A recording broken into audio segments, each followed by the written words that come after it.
안녕하세요, 미북입니다. 시장 SPX 기준으로 4주 연속 음봉 마감 이후 지난주 강한 양봉 캔들로 마감했습니다. 6,800선도 돌파하며 신고가까지 고작 1% 정도 남은 상황이에요. 헤드앤 숄더 관전 폐기 가능성이 급격하게 올라간 상황입니다. 이미 오른쪽 숄더의 정상 범위를 벗어났어요. 보통 왼쪽 숄더와 유사한 6,750선 부근에서 저항을 받거나 그보다 더 약한 반등이 나와야 합니다. 지금은 숄더라기보단 다시 추세 복귀 시도에 가까운 움직임이에요. 다만 헤드 부분 윗골이 누적된 구간 저항이 강한 상황이고 아직 구조적으로 고점을 올리지 못했기에 완전히 낙관적으로 보기에도 무리가 있습니다. 당장 여기서 저항이 된다면 확장형 오른쪽 숄더 성격으로 재해석될 여지도 있기 때문이에요. 대응 관점에서는 단기 이동평균선 이탈하지 않는 범위에서 눌림 매수 유효한 구간이라 생각합니다. 대략 6,750선 정도입니다. 12월 초 단기 이동평균선 이탈하지 않는다면 신고가 돌파가 전제되는 연말 랠리 가능성 농후한 상황이라 보고 있으니 참고해 주시길 바랍니다. 매크로 지표들도 윌리엄스 위원의 발언 이후 12월 금리 인하 확률이 올라가며 이에 발맞춰 움직이고 있습니다. 빅스는 20 아래로 내려오며 안정화 국면에 돌입했고 유가는 계속 60 아래에서 움직이면서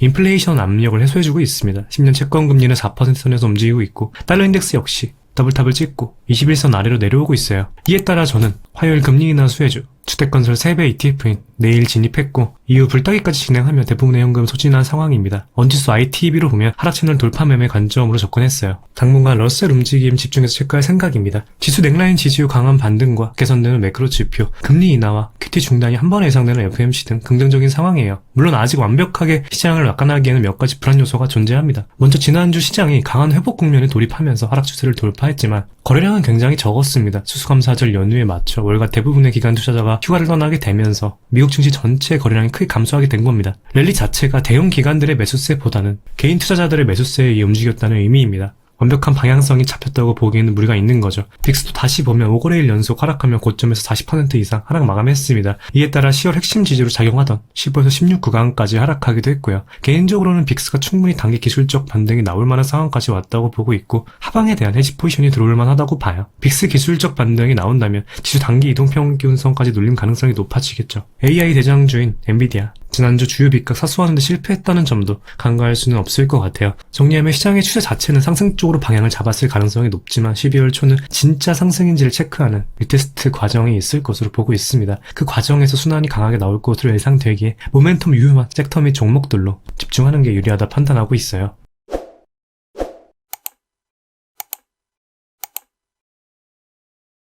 암호화폐 시장 역시 미국 증시와 발맞춰서 어느 정도의 반등이 나오고 있습니다. 다만 상승폭 자체가 미국 증시 대비해서는 부진한 편입니다. 그래서 최근 반등 후 11선 지지해주고 있어요. 이제 비트코인 기준으로 38.2% 되돌림 라인과 채널 상단이 맞물리는 98K 저항 여부 중요하다 보고 있습니다. 미국 증시가 더 강한 이유는 금리 인하에 대한 기대감이 암호화폐 시장보다는 미국 증시에 좀 더 집중되고 있다는 의미이고 그 중에서도 확실히 중소형주인 러셀로 강한 수급이 발생하고 있습니다. 이에 따라 최근 3년간 나스닥과 비트코인 간의 괴리가 가장 크게 벌어져 있는 상황이고요. 개인적으로는 여기서 완전히 디커플링으로 움직일 가능성보다는 11월 초처럼 미국 증시에서 암호화폐로 순환이 나오면서 괴리가 맞춰질 가능성이 높다고 생각합니다. 미국 증시의 강한 되돌림이 아닌 옆으로 기는 기간 조정을 만들면서 일부 자금이 암호화폐로 순환되는 그림이 가장 높게 보이는 시나리오입니다. 역시 가장 큰 근거는 알트코인의 강세에 있다고 봐요. 리플 같은 경우 도미넌스 기준으로 이미 전고점을 돌파했습니다. 비트코인이나 이더리움 도미넌스보다 더 강한 상황이에요. 유일하게 200일선을 넘겼습니다. 암호화폐 시장 전체가 급격히 리스크오프로 갈 때 보통 알트 도미넌스는 200일선 하회가 매우 빠르게 발생합니다. 지금은 부분적 로테이션 관점에서 볼 수 있는 거죠.